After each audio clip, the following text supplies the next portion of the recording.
A few times during video calls I saw Emma in the background. He hurriedly explained cousin Emma called to ask about the progress. When she heard I was in the neighboring city, she came over to take a look. This time, thanks to cousin Emma's help, we saved a lot of trouble. Even my dad praised me. Second minus generation rich kids spend their whole lives wanting to surpass their parents, and Jack was no exception. His father and grandfather were both very successful entrepreneurs. Jack wasn't that either, but he was always overshadowed by his family's reputation. He had always wanted to prove himself. This time, the direct minus sales stores were set up in several cities at once, fast and in good locations. Even his father and grandfather praised him at the dinner table for doing a great job. Jack transferred me $200,000, saying it was to buy a bag for my cousin in my name. I know she helped me out for your sake, so it's better if you give it to her. I still have that much sense. Then he added, choose one that your cousin likes. If it's not enough, I'll transfer more to you. I took out my phone and called my sister, saying as soon as the call connected, thank you for helping my boyfriend. He says he wants to buy you a bag around $200,000 th. Do you have any preferences, or should I just transfer the money to you?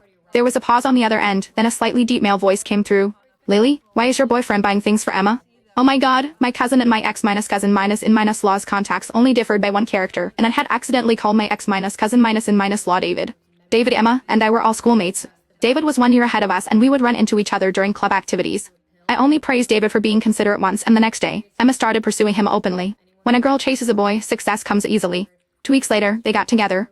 After breaking up and getting back together several times, they got married right after graduation. 3 years after marriage, they divorced. To avoid any misunderstanding from this big spender who still sends my sister a monthly living allowance, I quickly explained, no, she helped my boyfriend with something big. But we should thank you too, brother minus in minus law. This time, my boyfriend's direct minus sales snack brand relied entirely on your resources. I thought she was being ambitious and planning to open her own business, but it turns out it's for your boyfriend. She's more attentive to him than she ever was to me. Before I could respond, he continued. Alright, I get it. I'll buy the bag for her. You keep the money for yourself. I returned the money to Jack, telling him that my brother minus in minus law said not to worry about it.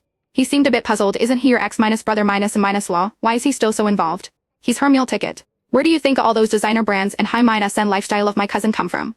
Jack's expression became a bit unnatural. Seeing me looking at him, he added, I see. That night, Emma came to my place again. She had been drinking and was sitting on the sofa with a flushed face, arguing with me. Clear minus headed, logical, and articulate, she criticized me inside and out, up and down. Finally, pointing at Jack, she said to me, You think you can land a rich guy? Let me tell you, don't dream about it, Lily. You'll never be able to live the life I have. You told David I'm stealing your boyfriend, so he cut off my allowance. I bet I could find a new sugar daddy tomorrow if I wanted to. You believe that? When Jack heard this, a spark flashed in his eyes. I suddenly felt it was also pointless. I left them in the living room and went back to my bedroom. After this incident, Jack started working overtime and going on business trips more frequently. Even when I mentioned that I wasn't busy recently and could have dinner with his parents, he politely declined, saying it wasn't the right time yet. By this point, I understood. Emma had succeeded again. She had won again.